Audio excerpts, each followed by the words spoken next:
আমন্ত্রণ জানাচ্ছি বাংলা সংবাদের শুরুতেই জানিয়ে দেব আমাদের হাতে থাকা সর্বশেষ আপডেট বাংলা সংবাদ। দেশের গণজাগরণ শুরু হয়েছে বলল বিএনপির মহাসচিব মির্জা ফখরুল ইসলাম আলমগীর।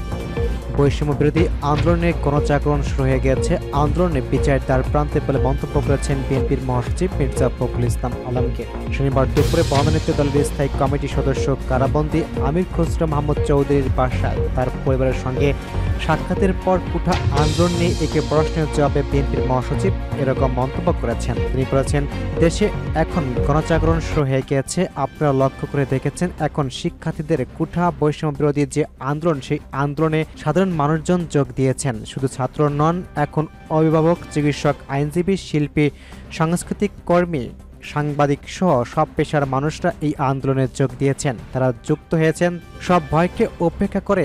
এবারকার আন্দোলনের সবচেয়ে বড় যে দিকটি হলো, সেটা হলো মানুষের অন্যায়ের বিরুদ্ধে তারা জেগে উঠেছে। যে জাগরণ সৃষ্টি হয়েছে, আমি মনে করি এই আন্দোলন তার বিজয়ের তার প্রান্তে এসে গেছে। আমি বিশ্বাস করি ইনশাআল্লাহ জনগণের বিজয় অবশ্যই হবে, ছাত্র শিক্ষকদের বিজয় অবশ্যই হবে। মির্জা ফখরুল বলেছেন, আমরা প্রথম দিন থেকে আপনারা নিচে লক্ষ্য করেছেন, ছাত্ররা যখন আন্দোলন শুরু করেছে এর যৌক্তিকতা তা নিয়ে আমরা কথা বলেছি। আমরা তাদের সঙ্গে সহযোগিতা শুধু নয়, তাদের সঙ্গে একতা ঘোষণা করেছি। আমরা এখনো ওটাই শুধু নয়, আমরা বেশি দৃঢ়তার সঙ্গে বলতে চাই যে ছাত্রদের এই যৌক্তিক আন্দোলন, এই আন্দোলন না আমাদের শুধু সমর্থনে, আমাদের সব রকমের সহযোগিতা তাদের প্রতি থাকবে। যেহেতু শিক্ষার্থীদের আন্দোলন এটা, সেই জন্য রাজনৈতিক দল হিসেবে আমাদের যে দায়িত্ব কর্তব্য, তো সেই দায়িত্ব কর্তব্য আমরা পালন করেছি এবং করব। আমাদের স্বদেশের সমস্ত দেশের নেতাকর্মীর প্রতি এই আহ্বান জানাতে চাই, ছাত্রদের এই যৌক্তিক আন্দোলন সকলে সর্বাত্মক সহযোগিতা প্রদান করবেন। তরুণদের উদ্দেশ্যে মির্জা ফখরুল বলেছেন, আমরা যেটা সব সময় বলে আসলাম, তরুণদের জাগরণ হওয়ার কথা, সেই তরুণরাই এবার জেগে উঠেছে। এই জন্য আমরা অত্যন্ত আশাবাদী এই কারণে, তরুণরা যখন জেগে উঠেছে, ছাত্ররা যেখানে জেগে উঠেছে, যুবকরা যেখানে জেগে উঠেছে, সেই আন্দোলনকে পরাজিত করার কারো পক্ষে সম্ভব না। আজকে ভয়াবহ যে দিন, তালিমে ফ্যাসিস্ট সরকার তারা যেভাবে হত্যা করেছে আমাদের সন্তানদের, সেটা অবর্ণীয় ভাষায় বর্ণনা করার মতো নয়। তারা শত শত ছাত্রদের তারা হত্যা করেছে। আমরা যখন আবার দেখতে পাই তাদের গণকবর দেওয়া হয়েছে, আমি যেটা দেখলাম পত্রিকায় 59 জনকে গণকবর দেওয়া হয়েছে, এটা পাকিস্তানি হানাদার বাহিনীকেও হার মানাচ্ছে। চিন্তা করা যায় না এটা। কারাগারে মানবতার অবস্থা নিয়ে মির্জা ফখরুল বলেছেন, আমি এখানে এসেছিলাম আমির খসরু চৌধুরী সাহেবের বাসায় তার স্ত্রীর সঙ্গে দেখা করার জন্য। এর আগে আমি গিয়েছিলাম নজরুল ইসলাম খান সাহেবের বাসায় তার স্ত্রীর সঙ্গে দেখা করার জন্য। তার স্ত্রী অত্যন্ত অসুস্থ, আপনারা জানেন সবকিছুই।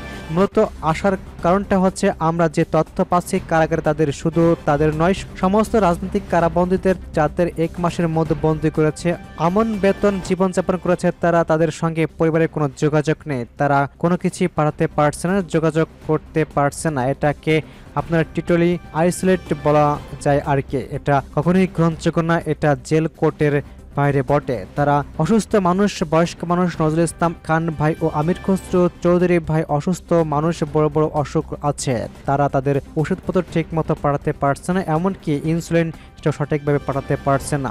আমি আপনাদের মাধ্যমে জেল কর্তৃপক্ষকে বলতে চাই, এই অমানবিক কাজগুলো এই মুহূর্তে করবেন না। আপনারা অতীতে অনেক করেছেন, এখন দয়া করে এই অমানবিক কাজগুলো করবেন না। সকাল 11টায় বিএনপির মহাসচিব প্রথমে যান বনানী DOHS এর দলের কারাবন্দী স্থায়ী কমিটি সদস্য নজরুল ইসলাম খানের বাসায় তার অসুস্থ স্ত্রী কান্তা ইসলামকে দেখতে যান। এই সময় তার ছেলে অনিক খান, স্ত্রী রাবিয়া আক্তার রাখি খান ছিলেন। পরে বনানী কারাবন্দী স্থায়ী কমিটি সদস্য আমির খসরু মাহমুদ চৌধুরীর স্ত্রী তাহেরা খসরুর সঙ্গে দেখা করেছেন। এই সময় তার ছেলে ইসরাফিল খসরু ছিলেন। মহাসচিব তাদের সঙ্গে খোঁজ খবর নেন। গত 21শে জুলাই নজরুল ইসলাম খান ও আমির খসরু মাহমুদ চৌধুরীকে তাদের বাসায় থেকে আইন শৃঙ্খলা বাহিনীর সদস্যরা গ্রেপ্তার করে। 2 নেতাদের পরিবারের সঙ্গে সাক্ষাতের সময় বিএনপির মহাসচিবের সঙ্গে ছিলেন দলের মিডিয়া সেলের সদস্য শাহরুল কবির খান ও মহাসচিব একান্ত সহকারী ইউনুস আলী।